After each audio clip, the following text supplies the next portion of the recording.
माया मोह में मत पड़िए बहुत ज्यादा। आप देख रहे थे ना, वो यहां जमीन के दाम की चर्चा कर रहे थे। 20 लाख में अपनी जमीन लिए थे, आज 20 करोड़ रुपए उस जमीन की बोल रहे हैं वो। याद रखना, सरकारें विकास कराएंगी, उस विकास की यात्रा के साथ सहभागी बनना हम सबका दायित्व बनता है, समाज का दायित्व बनता है। सरकार विकास कराती है तो उसके संरक्षण के लिए समाज को भी आगे आना होगा, उसका अनुगामी बनना होगा, उसमें सहभागी बनना होगा। और उसी सहभागिता के क्रम को आगे बढ़ाते हुए आपने देखा होगा, गोरखपुर गौरव से इस बार 5 अलग अलग क्षेत्र से जुड़े हुए महानुभावों को, ये स्पोर्ट्स से भी थे, शिक्षा से भी थे, चिकित्सा से भी थे, प्रगतिशील किसान से भी थे, समाज के अलग अलग तबके से जुड़े हुए ऐसे 5 महानुभावों को इस मंच पर बुला करके सम्मान करके गोरखपुर गौरव से विभूषित किया गया, जिन्होंने अलग अलग क्षेत्र में गोरखपुर को प्रदेश में, देश में, दुनिया में एक सम्मान दिलाने का काम किया है। मैं इन सभी को यहां पर इस अवसर पर हृदय से अभिनंदन करता हूं। गोरखपुर गौरव का सम्मान जिन्हें प्राप्त हुआ है, उन्हें मैं इस अवसर पर उनका स्वागत करता हूं।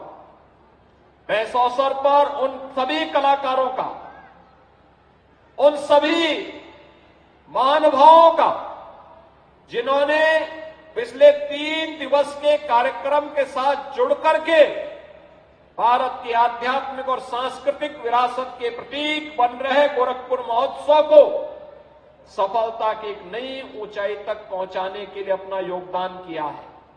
और मैं चाहूंगा जितने भी लोग इस महोत्सव के हिस्से बने, जो एग्जीबिशन आई है, इस एग्जीबिशन को जरूर एक बार देखें। क्या क्या गोरखपुर में, कहीं टेराकोट का सामान होगा, कहीं पे शौध उत्पादन के साथ जुड़े हुए लोग होंगे, कहीं पे एफपीओज कैसे अन्नदाता किसानों की आमदनी को बढ़ाने में सहायक हो सकता है। और पहली बार महोत्सव में नेशनल बुक ट्रस्ट ने एक बुक फेयर का भी आयोजन किया है युवाओं के लिए। याद रखना, अच्छी पुस्तकें आपकी सच्ची मित्र होती हैं, और सच्चे मित्र हैं अच्छी पुस्तकों का खरीदना, गिफ्ट में अपने दोस्तों को देना, अपने मित्रों को देना। अपने किसी बच्चे के जन्मदिन पर जा रहे हैं तो अच्छी पुस्तक उसकी रुचि के अनुसार जो उसके विकास में योगदान दे सकती हो, उस कार्यक्रम के साथ उसको जुड़ेंगे तो इसके प्रकाशन में एक गति आएगी। पढ़ने लिखने की परंपरा कम हुई है, कालजयी कृतियां मिलना कठिन होता है, लेकिन फिर भी जो प्रकाशन हो रहा है, अगर हम उसको प्रोत्साहित करेंगे तो यह और अच्छा प्रकाशन आने वाले समय में हमारे सामने आएगा। और ये बुक फेयर भी पहली बार इस महोत्सव में देखने को मिल रहा है। और भी स्थानीय स्तर पर जुड़े हुए तमाम ऐसे कार्यक्रम इस आयोजन के साथ जुड़े हैं, और मुझे तो प्रसन्नता है, अच्छे अच्छे कलाकार आए थे।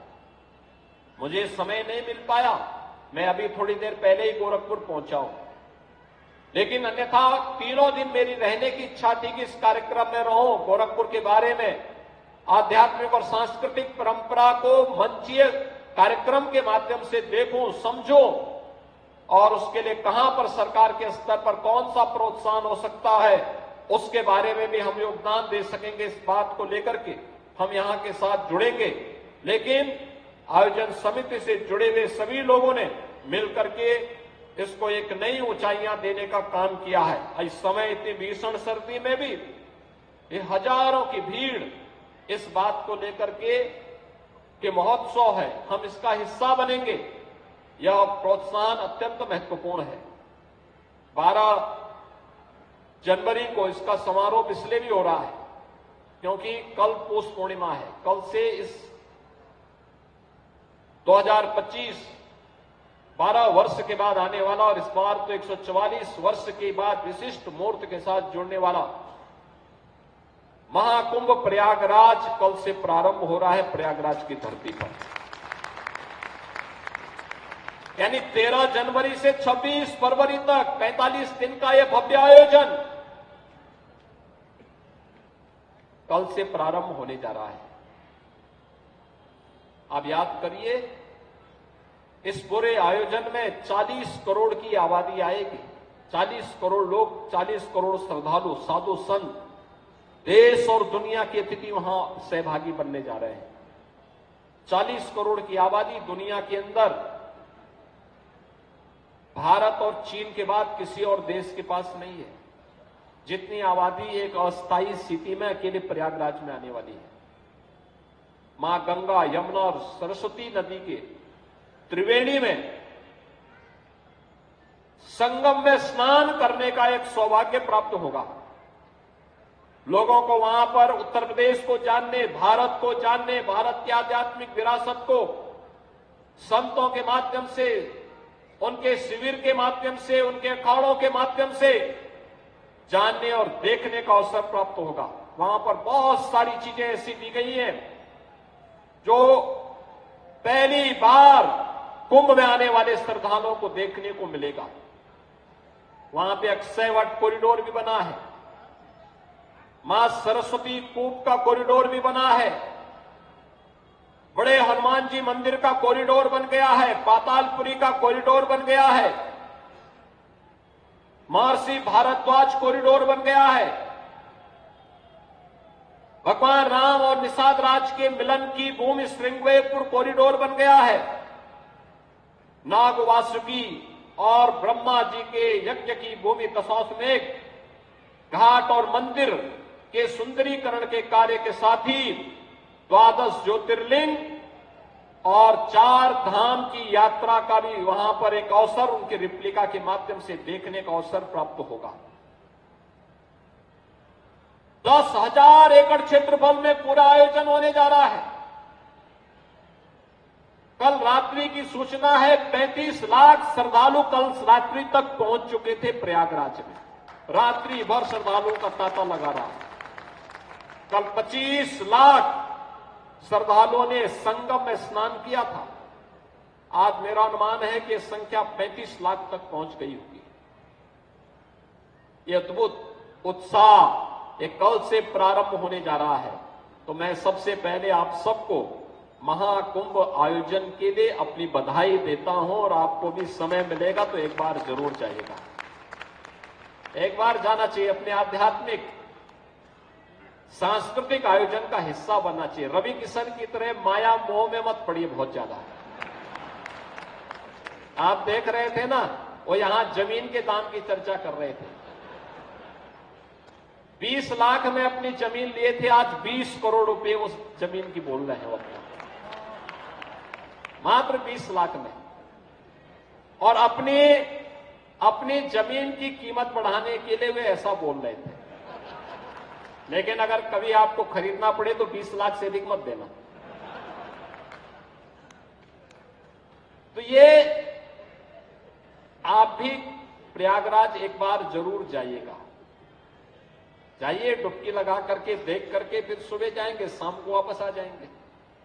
अब तो यहां से इंटरसिटी की भी सुविधा है, बहुत अच्छी सुविधा है, तो सुविधा का लाभ भी लेंगे। और परसों मकर संक्रांति है, खिचड़ी बाबा गोरखनाथ के धाम में जाकर के बाबा को खिचड़ी भी चढ़ाइए, खिचड़ी का प्रसाद भी पाइए और अपने आध्यात्मिक और सांस्कृतिक विरासत को नई ऊंचाइयों तक पहुंचाइए। लगातार ये कार्यक्रम आगे बढ़ते रहेंगे। फिर 26 जनवरी की तिथि आएगी, भारत का गणतंत्र दिवस। 29 जनवरी 144 वर्ष का विशिष्ट मुहूर्त, जब भगवान सूर्य मकर राशि में होंगे, बृहस्पति वृष राशि में होगा और उस विशिष्ट मुहूर्त पर प्रयागराज में मौनी अमावस्या का आयोजन होगा। 144 वर्ष के बाद करोड़ों श्रद्धालु प्रयागराज में जाकर के मां गंगा, यमुना और सरस्वती की त्रिवेणी में डुबकी लगा करके पुण्य के भागीदार बनेंगे। आप सबको इन सभी आयोजनों के प्रति मैं अपनी बधाई देता हूं, अभी से अपनी शुभकामनाएं देता हूं। गोरखपुर महोत्सव को भव्यता के साथ आयोजित करने के लिए हृदय से साधुवाद देता हूं और मुझे विश्वास है कि महोत्सव आप सबके जीवन में इसी प्रकार की खुशहाली लाता रहे।